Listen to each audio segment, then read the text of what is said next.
whalawhlahi atu whakamua ke hata tūlua tau wala tāla tutupu ke hawhiawhi nei whakamua kua whakatoka mai tu wai e tangata tāne ni kua lauia i ke he tau le kua whakapāwhana ke maanga ko makefu ke he a whaiumu wai o mana kia ia ke tūki mua he whakawhirianga ke he a hongwhamawalu ia iuni. Nā kai mahinu ke mga honei koe whihi whakahala po ke hokotaki ni kua tākia ia he mga honei ka kua utakehi ai he whāhinga hua leo leo e hana kanawa kau whana. Koe tau whakatokaanga whoki ke he koloa ia po ke maike na kai ia ke liu ke whakaonga e whana ke te mga himua koe whakatari ke kisia ke he whakosianga he tau whakawhirianga koe whakatumau whoki hātakianga mai he whāhinga hua leo leo ke he tau tangata ke aua ni ke whakahanoa e tau whakaokanganga he tau kanawa kau whana. Koe pongi ni nei ne tokalonga he motu ni kua longa nei e malutu he motu mai maua whoki e tau hokotaki koe taha e mawhweke 7.4 e malolo ne kua tō atu ke he motu ha whisi pihia mo tonga. Koe tau hokotaki kua maua mai koe tō e mawhweke ua seau walungful malema e kilomita ke whāhi tonga ki lalo he motu ko tonga. Moe pihia whoki ke ua fulmatoru poini taha ke whāhi tonga ke he tāsau whinuful ma ono poini ono ke whāhi lalo he tau motu ha whisi ke he whāhi tonga. Koe tau whailoanga mai he matapatu ofisa kese ke he tau le kua pehenei ke he Pasifika o ko moa koe ua seau mai walu e kilomita he hokolo he mawhweke nei po ke tāsau ua fulmahewa e maila. Takolonga whoki ni kua longana e malutu moe whalu ni kua pehe longana he ngu he mawhweke. Pehe take whāhi fuafuang matangi haniwe ko siani tasi pole he toa nā kai whai whailoanga koe whai peo torotua wa amanaki ke moa ha kua ono whoki lahi hokolo he mawhweke nei nā kai potake. Pehea ia whala mga ho pese kua lahi e malolo he mawhweke tuanga ke tau numela ini nei kai nā kai whai whalau ia ke lea lahi e tau motu he Pasifika ha koe longa nā kai whai whale tokolonga ke whakatatai ke he tau motu lalahi. Koe maare whakatase whoki e mta halahonga pulu hi pongi whoki kua liu moua whalua tau hokotaki mai he whāhi fuafuang matangi kua taha whoki e mawhweke o 1.5 e malolo ne tō he motu ko tonga. Koe mawhweke nei ne taha seo whang furuma whai kilomita he hokolo moua ke ua 4.7 ke whāhi tonga mo e taha seo 7.5 ke whāhi lalo he motu ko tonga. Nā kai whai peo tolotua ka moua ha koe mawhweke nei. Kua matutaki atu e tau whakaholoanga he mtakau NZQA ke whai ono anuanga ke he tuanga he tau whakakuanga mai tau whanau. Wai kua hako nakai e tau puhala ne kua tau siai e tau whakakuanga halotolu. Kua hoko mai taha halotolu pulotu lamatai ke tau whawhetuyanga mai tau haonga. Talahau e ia ke langataha e tau ni kua whakatoka ke hoko mai mo e koe tapu nei kua ia ko Rob Grants kua ngahua ia ke he aonga tokolunga. Ke whai kisi ang ke te puhala he tau whiaonga, ne kua whakaala e tau ngahua he tau whanau ke he NCEA. Ne ka mata e tau hiki anga mai he tau whakamailonga 5th mai 6th form ke he haia mai whakatokaanga whou koe NCEA taha ua mai tōru. Koe mana ni kua talhau e kua mita ke tau whakakuanga nei ha kua mai ke e tau whanau aonga ke moe NCEA. Ha kua mai ke laulahi tau whanau ke moe tau whakamailonga anga ko mitaki nā kai tunga e waha ia ni kua ukalahi. Koe ono whakalahi whokalo tōru e tau puhala ne whakatokatoka he tau whiaonga e tau puhala ke whakaola e tau ngahua kua o tatai na kai me tau whakatokaanga he NZQA mai ke whoki ki kisia he whalu whiaonga e tau ola nei kua lata tonu na kai me tau ngahua ni ki tau sei he tamaonga. Kai ke ono atu whoki ke mga honei pehea ia tūhanghang mitaki aonga tokolunga ka ono atu ki tau whanau ni kua moa e tau whakamailonga he te kua mole, te kua ono lu tūru mai he wahenga hokuma tūru, ne kua hoko ke watu ki tau aonga pulotu.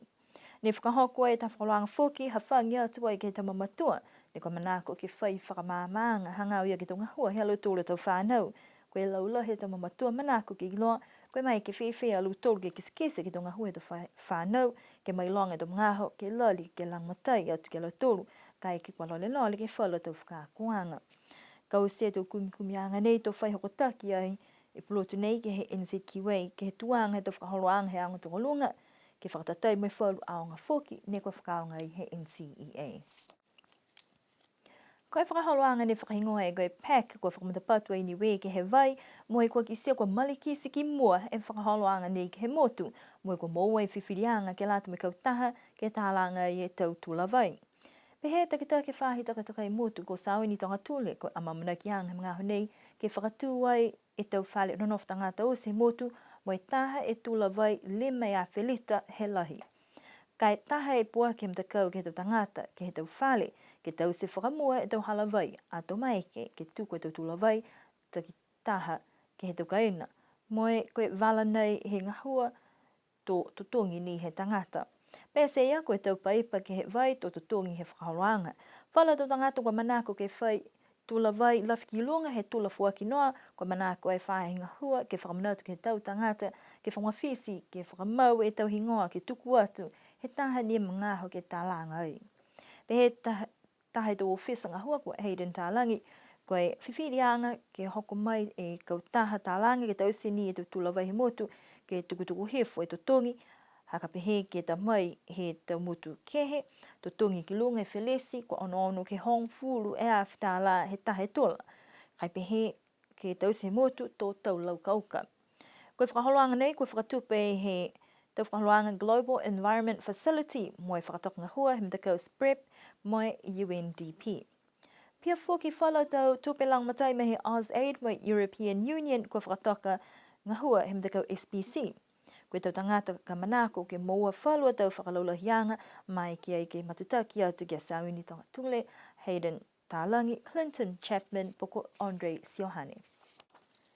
Koe whahi tapunei ne kua kau whangataha I e whahi malolo seno mo e kau taha SPC ke tau se tau whakakuanga mo e tau whakatutalaanga mo e tau matakau ke he botu. Ke liunga hua ke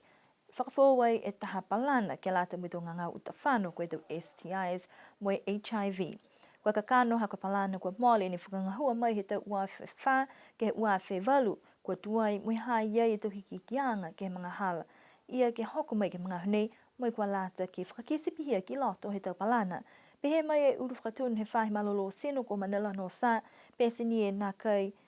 whaihokotaki ke he hatu tolo motu hangau ia ke tau ngangau HIV, kai mahui ngā anga ia ni ke whai palana pe he nei. Mahui ngā ke whai palana nei, ke mai ke mauturu ke muitua ke tau whakatokatokanga ke palana nei kua whakatutala I me whauru he tau mutakau kua hai ke whakakoanga nei ke tapu nei. Si nā kai ke palana nei ke lata ni mo whai ngau mauturu, kai lata whuki ke lata me whauru he tau mutakau he motu, hapa kise ke tapu nei hai e whauru tau mutakau kua hoko mai,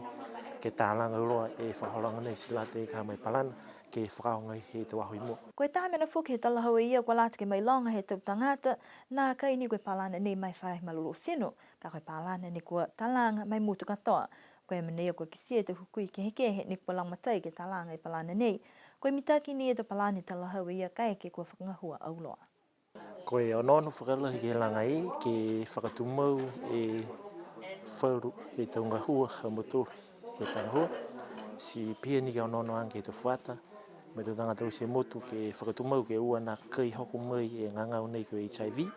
me whai whanaweko hai laulolong ke motu to tō, kako kise ke te maha kamari, ei la whai ngangau pia ko hoko mai ki nei, so ka tā wāra e pepa nei ne whai lauri motoru e tālanga mo whakamau ke lata ke te bunei, ke mai ke mau tu mau e tuanga niwe ke ua mo he ngangau nei he te wahi mua, ko e whaikoanga I he whekau, ne onono te kei, ke mai ke pepa nei ke whakakise whauro puhara ke mai ke mo he te matakau ke ngahua uroa mo I whai ngahua motoru, ke ua mo he ngangau nei ko e HIV he te mahi mua, si pia ni ki tō ngangau tungi to STI, hapa kisia ki te maha kamari ha iei e whauru he tō ngangau pia ni hoko me ke motu, mo I amamuna ki whuki ke lauri ke tukutuku hefo e numela he ngangau nei ka ki kua hoko me ke motu tatu. Lima e weweanga he hangau ke palana nei ni onono a moturu ki ei, ko e lima e wewehanga nei, ko tausi te he taha whakakwanga he mahakamari, onono tu puhara ke puipui, mai e te tangata te ngangau, onono tu puhara ke whakahoa, ke whauru he te tangata he motu ke ua mahani whakanoa, mai hahai whaura mena ke lata ke ua ki te kitaike ke motoru a whahinga uko, hinga I tau whakaroanga he motoru ke tausi, si pia ni e whauru puhara ke puipuia ki e palana nei ke ua whakaonga whakanoa, mo I lauri ke muitua ke te whakatokatokanga kua whita he whakatokatoka ki ei, ke la tai me tu hine ka mamna ke whakaonga i he mahu mo so pia mo tōru tonga hua ni no kwa whakawhita ki ei me mamna ki ke mau e pepa nei he te punei ka eke kua hoku ki ei si mai ke me ke whakamapopo mo e lori ke tuwha atu ki te matakau i te mga hui mo. Koe whakatokaanga ke mau pope palana nei ke mtahi koe whahitapu tō whaiamana ki anga whoke ke tuku atu ke lo tōru tau lilifu he whakatawhono ke maua ai e o moianga tō mai ke whakangahua ke mga honi ko whakataki ai mai he tau uawhi hongwhi mawha ke hoku atu ke tau uawhi hongwhi mawalu. Koe tau whakahaluanga ke lata mo e tau motu he Pasifika mo New Zealand pihia ki a Niuean ni whahingoa koe Paisa Plus koe whai motu he Pasifika ne koe pehe nā kai mita ke whakahaluanga ia ke lata mo e halo tōra motu. Koe motu ko Papua New Guinea koe pehe taha ikipule kua manamana tutua e halo tōru ke o ke he mai he whakahaluanga nei ha kua nā kai whaimena e motu halo tōru ka moa mai he ta whakahaluanga nei. Laula he tau kisikisianga ke tau kolofa ka fua ki whafo he tau motu he Pasifika pehe ikipule ko Richard Maru ke whanuanga he mdakau Melanesian Spearhead Group. Ai whia manako lo tōru ke he Paisa Plus me manako ke whakamalolo e tau whakahaluanga he mdakau MSG. Hongo whumalia me motu kua whakamori hei ke he whakahaluanga Paisa ne nofu fuki a niwe ke he whakahaluanga nei. Koe tau kua mole ne whakaleau fuki he lirifu palimia ko toke tālangi e hana tau manatu nā kei whia ke he tau whakahaluanga nei hako pehea ia longala he tau whakamulianga ko tupu ke tau motu ki lalo he he Pacific Island Forum. Kai kisia kua longa fuki ne kua nā kei la osi e whakatutalaangi ki ai ka kua kamahata whalu fuki. Koe whakahaluanga Paisa ne tālanga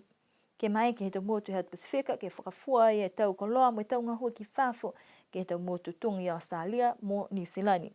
Whai motu poki ni ne kua kauwhataha ke tau manau taha Papua New Guinea ha koe pehe nā kai mai ke motu halo tōru ke whakafua talo po ke tau Vestapolo ke Australia mo New Zealand si koe hingoa i mitaki ke whakamori atu ke whakahaluanga Paisa Plus. Wai whalu motu kua pehe koe lahi ni e tau whakamorianga nei ke mitaki ke Australia mo New Zealand nā kai whemena lahi e tau motu Pasifika ke moa mai ai.